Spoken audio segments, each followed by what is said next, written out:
We're getting started. We are getting started. Okay. What's up, guys? And is it recording? Yes, it is. Talk about this one. This baby right here. The Leica Q. All right, let's get started.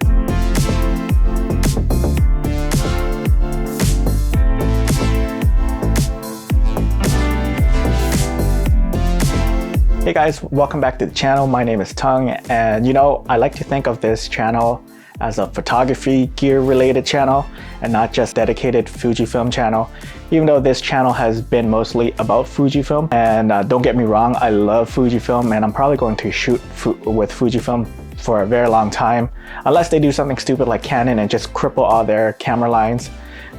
Once in a while there is gear loaned to me that has something to do with photography.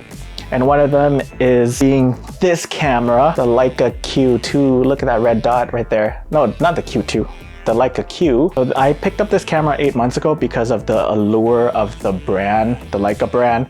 It has always been appealing to me. To me, Leica is the upper echelon when it comes to cameras, whereas everybody else is down here. Leica is up here in the next tier. And I wanted to see if that Leica look is actually a thing. Sadly, I had to sell my copy away because of the pandemic, but now this other copy has been loaned to me by my friend Kenneth. I guess you can say Kenneth runs an e-tailer Leica store here in Toronto. He was gracious enough to give me a lot of time with his camera so I can review this Leica Q for you guys. Like all my reviews, I'm not going to get too technical with the specs. I'm not a technical person. I just like taking photos. There's not going to be a brick wall sharpness test, corner test.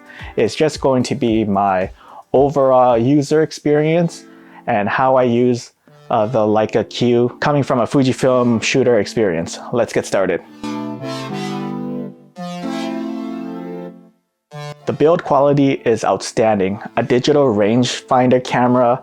I don't know of any other camera besides Fujifilm and Leica that makes this style of camera. I've just recently reviewed the Fujifilm X100V, so if you guys want to check out that video, right here somewhere is where you can find it. This Leica Q has a very nice weight to it, and when you hold it, you know you're holding something that is of the highest standards when it comes to cameras. The design of this camera is quite minimal. There's not a lot of buttons and dials like other cameras that are out there now. When you shoot with this camera, it's definitely going to slow you down because I shoot with the latest cameras that Fujifilm has to offer, and that is the X-T4 and the X100V, and my muscle memory is defaulted to the buttons and dials configured to those cameras. So whenever I try to change my shutter speed or my ISO, I'm always reminded that this is not a Fujifilm camera and those muscle memories don't work on the Leica Q. So again, I just have to slow things down a bit and be more deliberate and more intentional when I'm using the Leica Q. Overall, I am quite impressed with the build quality. I also have to give prop to the viewfinder and the LCD back screen of the Leica Q. This is probably some of the nicest, sharpest screens that I've experienced. When I put my eyes into that viewfinder, it's just so sharp. I don't know how many pixels it has in there, but from where I'm looking at, it's quite good. Let's move on to the autofocusing. So this camera has been out for 5 years now, going on 6, and the autofocusing still holds up. I am quite impressed. Obviously, it's not as good as the new Sony cameras out there. I don't think any cameras will ever get to the level of Sony cameras, but it gets the job done. The image quality is beautiful. It's just so stunning. Every time I open up a RAW file and I edit the shots, I'm just so awestruck every single time. I'm so surprised shooting this thing wide open at f1.7. I can get such a sharp and clean looking image. Now, I shot with several cameras before, mostly Fujifilm. I shot from Micro Four Thirds sensor, APS-C sensors, medium format sensors, full frame sensors, and I've never seen such beautiful images from a camera like this before. It's paired with the 28mm fixed Summilux lens, and this lens renders some amazing image. The bokeh, the fall off, the micro contrast, I don't know how to explain this or quantify this, but whenever I see it, it's stunning. Whenever I'm editing the Leica files, I'm always yelling, screaming on top of my lungs, why can't the Fujifilm cameras look like this? The Leica look is legit. Honestly, something about this camera with this lens put this at one of the top when it comes to the best image quality. I still put the Fujifilm GFX cameras to have the best image quality, but the Leica Q is up there, and that says something about this 24 megapixels camera, and the GFX only beats the Q by a hair. That's a medium format sensor versus the Leica Q, which is a full frame sensor. This thing can hold its own against a GFX, so that's quite legit. I also like the fact that this camera has optical image stabilization. This is great because I shoot in a lot of low light. The stabilization will alleviate some of that camera shake, that motion blur you usually get when you don't have the IBIS turned on. Very clutch on Leica's part to add in a stabilization feature. Another thing I like is the macro feature of this camera. Just so you know, when you do switch to macro mode, you're going to lose about a stop of light. The macro default setting starts at f2.8. It can't go down to the f1.7 at wide open.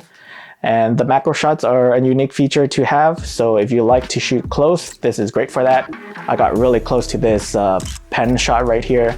The pen was probably an inch or maybe a couple of inches away from the front part of the lens. So that's really, really close. So yeah, if you guys are looking into buying a Leica, just know with Leica, you're not buying the best specs out there on paper. It just doesn't look quite appealing like something like the Sony a7S III or like the Sony the A1 or the Canon R5, even though it's priced around almost that much. It won't be the fastest, quick focusing cameras out there. It won't have all that features that you would expect from a camera of this price. This camera doesn't shoot 4K, only up to 1080p at 60 frames per second. So for all you video folks, this camera isn't it. And even though this camera has a full frame sensor with an f1.7 lens, I still find it not as good as my Fujifilm in low light. Whenever I try to push its dynamic range in Lightroom, I can see a bit of noise at ISO 3200,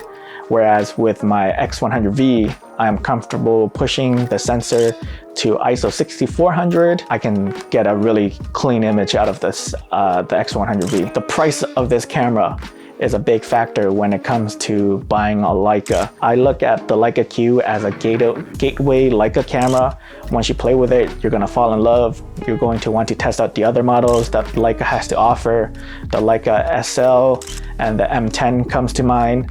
But for the common folks who wants to get in with this gateway camera, you're going to have to ask yourself whether or not it's worth the price. I know I did that when I bought this camera 8 months ago, secondhand. I was thinking like, should I get this or like play with get a new camera with the latest and greatest specs, like the new Canon at the time or the new Sony, whatever that was. And that was always in the back of my mind. And I always felt that if I were to buy this camera, that I'm gonna go backwards and not forwards when it comes to technology.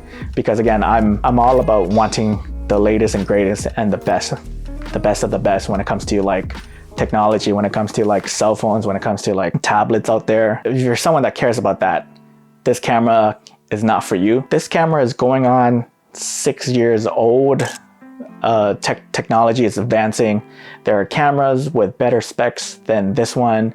You're going to have to ask yourself whether or not it's worth the price tag. If you don't want to pay the full retail for this camera, you can always buy it in the used market. It's a great way to get into the Leica system. I know once I started to shoot with the Leica Q, the worries about me spending too much for what seems to be of not that great of a value when it comes to other cameras at that price, that thought did go away. This camera is a pure joy to use. It's just pure photography, and I really, really like this camera.